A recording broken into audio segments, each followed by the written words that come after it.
নমস্কার, আপনারা দেখছেন চলছে চলবে রণজিতের সঙ্গে। নিত্য নতুন প্রতিবেদন পেতে চোখ রাখুন আমার এই চ্যানেলে।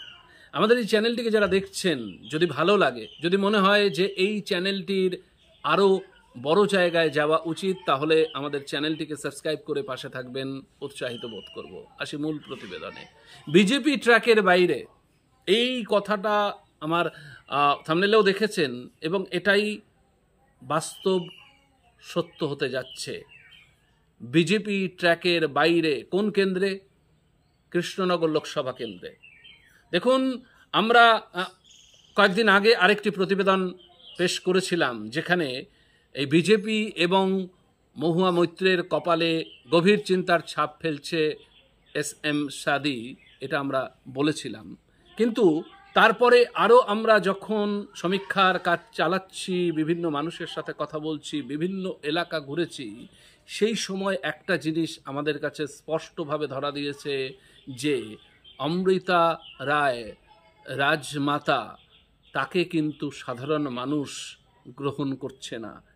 সাধারণ মানুষের একটাই বক্তব্য, কৃষ্ণনগরের জন্য এই রাজ পরিবারের কী অবদান আছে, কতটুকু অবদান রেখেছেন কৃষ্ণনগরের সামগ্রিক উন্নতির জন্য, সুতরাং তাকে নিয়ে কেন ভাবব। তো প্রথমেই লড়াইয়ের আগেই কিন্তু এই বিজেপির প্রার্থী রাজমাতা অমৃতা রায় কিন্তু লড়াইয়ের অনেক পিছনে। তো লড়াইয়ের আগে কারা ভালো ফাইট দিচ্ছেন, আমি এর আগেই আপনাদের তথ্য পরিসংখ্যান তুলে ধরে বলেছি যে বামেদের এস.এম. সাদী যেভাবে লড়াইয়ে বিরোধী শিবিরকে চিন্তিত রেখেছে, ব্যতিব্যস্ত রেখেছে, সেটা বাম কর্মীদের মনে বা বাম সমর্থকদের মনে একটা আশার সঞ্চার করতেই পারে। মহুয়া মৈত্র সম্পর্কে সমগ্র কৃষ্ণনগরবাসীর একটা মিশ্র প্রতিক্রিয়া রয়েছে, যার মধ্যে বেশিরভাগ মানুষ বলছেন যে মহুয়া মৈত্রকে দেখা গেছে ভীষণ কম এবং তিনি অন্যান্য দেশ বিদেশের বিষয় নিয়ে ব্যস্ত ছিলেন, কৃষ্ণনগরের উপর নজর সেইভাবে তিনি দেননি। অন্যদিকে দক্ষ সংগঠক এবং রাজনীতিতে যার একটা আলাদা পরিচিতি আছে, এস.এম. সাদী, তিনি কিন্তু প্রতিদিন যেভাবে কৃষ্ণনগর অলিগলি ঘুরছেন, সাধারণ মানুষের আস্থা কুড়াচ্ছেন, তা থেকে কিন্তু একটা ভালো জায়গায় বামেরা কৃষ্ণনগরে রয়েছে এবং যত দিন যাচ্ছে এই ভালোটা আরও উন্নত মানের জায়গায় যাচ্ছে, সেটা স্পষ্ট হচ্ছে। কিন্তু বিজেপির যেটা, এই কৃষ্ণনগর থেকেই আপনারা জানেন যে একসময় সত্যব্রত মুখার্জি বিজেপির টিকিটে জিতেছিলেন লোকসভা কেন্দ্রে, দমদমে যেমন তপন সিকদার জিতেছিলেন, এর আগের প্রতিবেদনেও আমি বলেছি। তো সেইখানে কিন্তু একটা বিজেপির বেস ছিল, কিন্তু এই প্রার্থী বিভ্রাটে বা প্রার্থী নির্বাচনে বিজেপি মুন্সিয়ানার পরিচয় দিতে পারেনি। তাই সাধারণ মানুষের কাছে বিজেপি গ্রহণযোগ্যতা সেইভাবে পাচ্ছে না। তাই সরাসরি লড়াই এবার তৃণমূল বনাম বামেদের মধ্যে হতে চলেছে এবং বামেরা যে একটা কঠিন লড়াই দিতে চলেছে প্রতিপক্ষ শিবিরকে, সেটা বিভিন্ন চিত্রে আপনাদের সামনে তুলে ধরছি, তাহলেই পরিষ্কার হবে। এই চিত্রগুলো দেখুন, তাহলে বুঝতে পারবেন যে বামেদের শক্তি বা বামেদের সাথে মানুষের জনসমাগম, মানুষের সমর্থন কিভাবে ধেয়ে আসছে। আপনারা ছবিগুলো দেখুন, তা থেকেই স্পষ্ট হবে। আমাদের সমস্ত দিকে নজর থাকবে, আপনাদের নজর থাকুক চলছে চলবে রণজিতের উপর।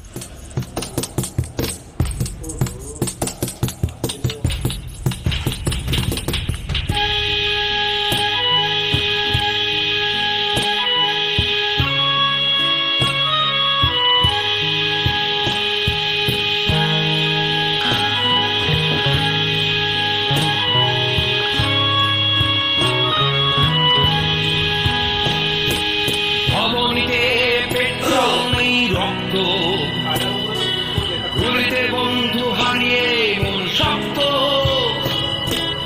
আছে সাহস, আছে পোড়ানো ইচ্ছে, ওই পতাকাটা আমায় ডাকে দিচ্ছে। যতই আসুক ক্ষমতার কালো হাত, যতই বারুক নিশুতি কালো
সাম্প্রদায়িক বিজেপিকে পরাস্ত করতে খাসতাবলী কিনে ভোট, সাম্প্রদায়িক বিজেপিকে পরাস্ত করতে খাসতাবলী কিনে ভোট, কংগ্রেসকারীদের আপনাদের ইজ্জতকে লুপ্ত হলো খাসতাবকে তৃণমূলের জবাব দাও। এই চোর তৃণমূলের বিরুদ্ধে, এই চোর তৃণমূলের বিরুদ্ধে রাজ্য জুড়ে তৃণমূলের নৈরাজ্যের প্রতিবাদে মিছিল চলছে, দাবির সমর্থনে চলছে, সমর্থনে মিছিল চলছে।